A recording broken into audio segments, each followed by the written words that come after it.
Joining us to discuss more on the Rivers political tension is a public affairs analyst, Ayoola Lawal-Odunewu. Thank you so much, Ayoola, for joining us on the news. Yeah, my pleasure.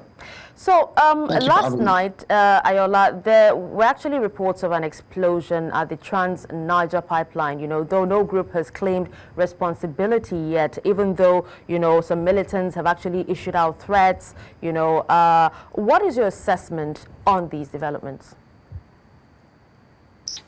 Well, thank you for having me.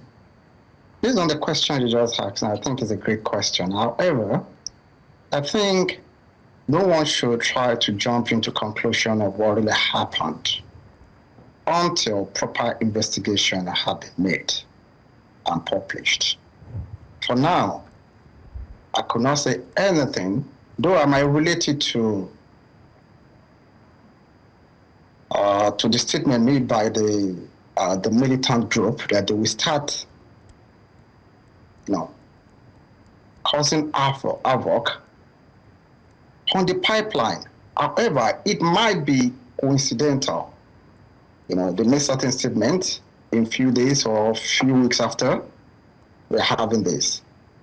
However, in a proper setting, I think the ideal thing to do is to wait for the proper investigation and reporting before making any comment. Okay. Those are my reservations on that for now. All right, noted. Now, let's go back to, the crisis, rocking Rivers State. Do you believe Fubara's team has any political maneuvers left to navigate, out of this crisis? Well, that's a very wonderful question, and I love that. In reality, no one can really say what could happen,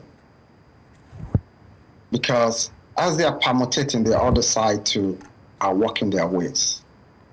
However, I think if Fubara really carries along and continue what he's doing with his people, I think he will be able to come out of this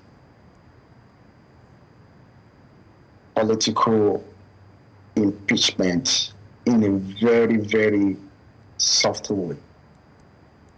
Because looking at it, the way it's going now, there's no way you could impeach a sitting governor without the CJ.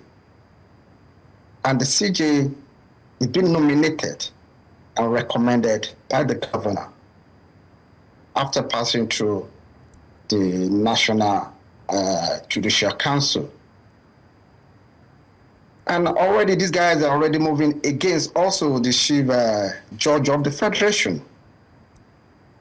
Looking at the way everything is playing out, I think Fubara could still come out clean without being impeached in this regard. Because the political game is quite funny.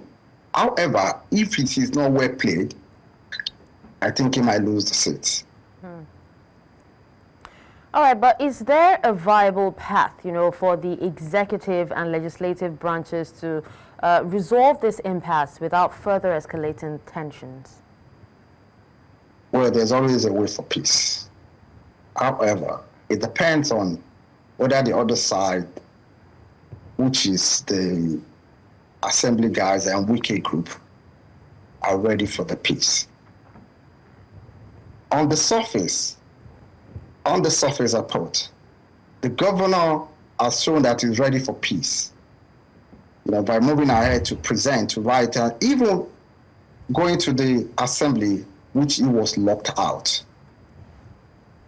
In that direction, I think these guys are not, they are still listening to their boss, which is the person that's supposed to be an elder statesman in the states, and also in the country, still putting his own ego above the welfare of his people.